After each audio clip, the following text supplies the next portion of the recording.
y'all. So I figured today I'll tell you my bipolar story. I have multiple major mental illnesses. The primary one is bipolar. And the way that I found out is kind of a crazy story. If you hear all that jingle jangling in the background, that's just my son playing with toys. Let me make sure this camera stays in focus. Let me pull you closer, maybe. Come closer. Come closer. Okay. So, in October of 2017, we had a Halloween party, and all of the neighbors came, and it was a really fun party. We just talked, hung out, had drinks. All the kids were running around playing and screaming, and we had glow sticks for them, and we had a fire out back, and it was just a really good time.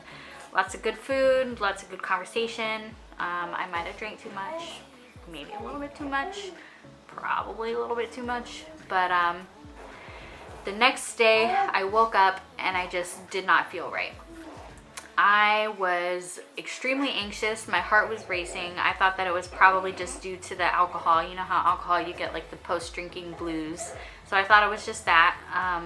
But I started to have hallucinations. I hallucinated that I was lying in bed crying and screaming, and my friends were standing over me saying, "Anita, just kill yourself, kill yourself, kill yourself." So this was really scary for me. I mean, I think it would be scary to anybody, but to think that that would actually happen, and I was just lying there and screaming and saying, "No, I won't do it, I won't do it." But I don't know. I don't know. It was just very scary. Oh, he took over. You okay? Yeah, he's fine. Babies are resilient. They're bouncy. So yeah, I begged my husband to take me to the hospital because I started to have a delusion that I had told a story at the party that would lead to the death of one of my friends unless we could solve a puzzle. So I thought I had multiple personality disorder and that one of my evil personalities had put together this diabolical plan that would kill one of my friends unless we could solve the riddle. I don't know what the riddle was. There was no riddle, but in my delusion, that was what it was. So my husband drove me to the hospital, and the entire drive there, I sat on my hands because I was afraid that I was going to reach over and jerk the steering wheel, sending us careening off the road. So I sat on my hands. My heart was racing the whole time. It was terrifying. So we get to the hospital, and in triage, the nurse asked what was going on, and I broke down crying, and I just told her, I think I have multiple personality disorder, and that one of my personalities is murderous. So they did a CAT scan, CT scan. I don't know what scan they did. They scanned my head to look for any abnormalities, maybe if I had a tumor or something that was causing hallucinations and delusions. They drew blood, probably looking for drugs, and then shortly thereafter I was admitted to the psych unit. So I was terrified to go to the psych unit, and it's a very scary place, but fortunately I was the craziest person there. So I didn't have to worry about the other patients. It was really only me that was super crazy. The hospital that I was at was a military hospital. My husband is military, he's a Marine. So all of our healthcare is through the military hospital. Let me go get this baby. Hold on.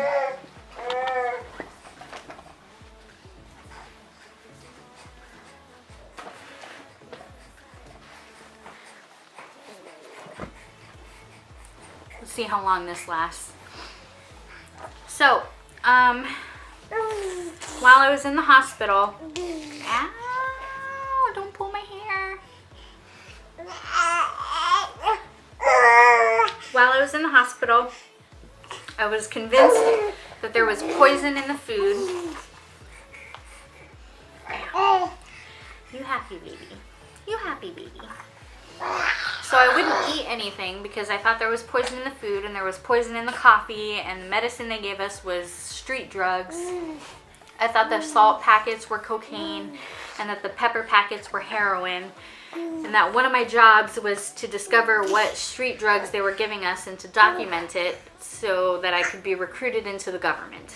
Mind you, I'm in a government hospital. Everyone's in uniform. So this all made total logical sense to me. I thought there was poison in the mop water, so I started to put the lotion that they give us on the bottoms of my feet to prevent the mop water from soaking in through my feet. And mind you, everything that I experienced very physically and very viscerally. It was so real. I felt like my feet were burning from the mop water. My feet were burning. And I was physically ill from the food. I would go vomit and I would have like bad bathroom experiences from the food. And come to find out, I had a gallbladder disease and needed my gallbladder taken out, which actually I was crazy when they took out my gallbladder, and I thought they had implanted a GPS tracking device inside of my gut, and then I almost dug inside of my body to try to dig it out with a knife. So that was fun. But yeah, I stayed in the hospital for 6 days. I think 6 days. I don't remember, maybe a week. And then I convinced them to let me go home because, of course, I thought that they were the government and that they were trying to kill me. So I needed to get out of there. So I read the handbook that they give you, the patient handbook, and I read it over and over until I found stipulations in it that told me that they could not keep me there. So I sat down with my doctor and I said very, very sternly, I've not said I'm going to hurt myself. I've not said I'm going to hurt anybody else. I'm a civilian. You cannot keep me here. I want to go home. And I said that over and over and over again until finally they let me go home. So I called my mom and I said, Mom, come pick me up and come as fast as you can because they're going to try to convince me to stay. Like, get here before they figure out a way to make me stay. So she came and she picked me up. But this was far before I was ready to go home. I was still incredibly mentally ill. Unfortunately, I did not trust any of the doctors, so I didn't tell them anything. I did not tell a soul about my delusions or my hallucinations. So they sent me home with a borderline personality diagnosis, which was completely wrong at the time, but given their information and the fact that I hadn't told them anything, it's understandable why they would have come up with that diagnosis. So I went home and I had to have somebody live with us for 24 hours a day. So my mother-in-law actually came and stayed with us. She's amazing, but she was living with us for a couple of months. And it was getting closer to Christmas time, and I thought the government was coming to the house to kill me. So I thought that I needed to lead them away so that they wouldn't get my mother-in-law too. So I told my mother-in-law I was going out Christmas shopping, but that's not where I went. I got into my Jeep and I started driving erratically because I thought that they were following me and that they could predict my every move. So I thought I had to be as unpredictable as possible. So I started driving extremely fast, slamming on my brakes, taking random turns until I ended up in a field, an empty field behind a trailer park, where I got out of my car. I turned the radio to static and blasted the static. I burned pages out of my planner because I thought the government would use that to track my movements. If they knew where I was, where my appointments were, then they would be able to follow me. I did a bunch of cartwheels naked in this field because I thought that, my clothes were GPS tracked. I climbed up into an old abandoned deer stand and I stole the chair and an old can of Hornet spray out of this deer stand because I thought they were going to be tools for me on my journey that they were given to me by an ally to help me battle the government. So I stole those and put them in the back of my Jeep. And then I sat in the middle of the field. I was really tired. They call it wired but tired, because you can't sleep, but you're extremely energetic. You're extremely tired, but you're extremely energetic at the same time. It's really draining. So I sat in the middle of this field and I FaceTimed my mom. And I kept telling her, it's a game. You have to come find me. Come play the game. Come find me. And then she called my husband, and my husband called me and said, Anita, where are you? And I said, what do you mean, where am I? You know where I am. You have a top secret clearance. Because remember, he's in the military. You have a top secret clearance. So come find me. That's not how that works. Just so you know. Top secret clearances are actually pretty boring. But yeah, in my delusion, I thought that that was how that worked, and that he could find me just by looking me up in their system. So after 10 or 15 minutes of talking to him on the phone, he finally convinced me to drop a pin to where I was. So he drove out to where I was, and I met him out at the main road. And I drove out into the main road, and my planner that I had left on the roof of my Jeep flew off into the middle of the road on a 55-mile-an-hour road. Now, I stopped my car, parked it, got out, ran back, picked up my planner, got back into my Jeep, all on a 55-mile-an-hour road with traffic. Not a good idea. Thankfully, I wasn't hurt. Nobody was hurt. Nobody got into a crash, but it definitely could have ended very badly. But I'm thankful that it didn't. So my husband immediately called me. I was supposed to be following him home, but he called me and said, you're not driving. Park your car. So we pulled over into the closest parking lot, and I got into his truck, and he drove me home and put me in the bath because I was covered in mud from doing cartwheels and sitting in the field and talking about playing a game and being crazy. I was really crazy. Then he took me back to the doctor. Now, honestly, they probably should have put me back in the hospital at that point, but they didn't. They just adjusted my medication, and I was really good about taking my medication because I'm a rule follower. I was super crazy for about 6 months out of my life. There were days when I didn't recognize my own husband. I didn't recognize my own child. I would cry, and I would cry in bed, and I would look up at a picture of my son and just bawl my eyes out because his face would start to get all distorted and almost like that, that screaming face picture painting, you know what I'm talking about?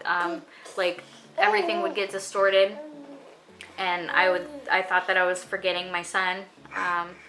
So I did a lot of crying.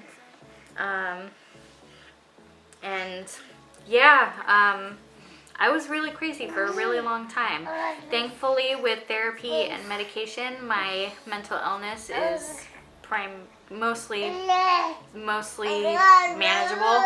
I've not had an episode since. I don't ever want to have an episode again. Unfortunately, my husband is deploying soon, and with everything that's going on in the Middle East, that's causing a great deal of stress. What? What? Mwah. What? Everything going on in the Middle East is causing a great deal of stress, and I'm very nervous about having our 2 sons by myself for such an extended period of time. I really hope that I don't go crazy again, so you guys are going to have to look out for me. If I don't post for a while, or if you start noticing weird behaviors in my videos, please let me know so I can go to the doctor. But yeah, that was my first bipolar experience. I hope to never go through that again, and I hope nobody ever has to go through anything like that either. It was miserable. It was terrifying. Since then, I've not been able to work. I can't work a normal job. I have way too much anxiety to be able to. Sometimes it's even hard to go to the gas station and talk to the people at the register. It's really difficult for me to manage day-to-day life. So I don't know how I'm managing being on the internet right now, but I'm hoping that maybe maybe with this YouTube channel, maybe if it grows into something special, that I'll be able to make a little extra money for me and my family. But we'll see. I don't want to put all my eggs in that one basket. I really like making videos. It's fun. It's a good pastime. It's a nice hobby. And if it never turns into anything, that's okay with me. I just enjoy it. So, I don't know. That's all I have for you guys today. So, if you want to know anything at all, I am an open book. Ask me questions. Leave me comments. I respond to every comment that I get. Maybe I can do a Q&A video if I get enough questions. Yeah, if you can, give me a like if you like this video. If you want to see more, give this video a like, subscribe to my channel, and I'll see you guys in the future.